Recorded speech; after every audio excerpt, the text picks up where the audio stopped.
കരുവാരക്കുണ്ടിലെ പ്രധാന ആകർഷണ കേന്ദ്രങ്ങളിലൂടെയുള്ള നമ്മുടെ സഞ്ചാരം തുടരുകയാണ്.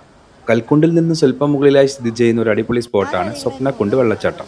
നിലവിൽ എൻട്രി ടിക്കറ്റ് ഒന്നും ഇല്ലാതെ തന്നെ നമുക്ക് ഇങ്ങോട്ട് പ്രവേശിക്കാം. കേരളാംകുണ്ട് വെള്ളച്ചാട്ടം പോലെ സേഫ്റ്റി മെഷേഴ്സ് ഒന്നും ഇല്ലാത്തതിനാൽ എല്ലാവരും നല്ല പോലെ ശ്രദ്ധിക്കണം.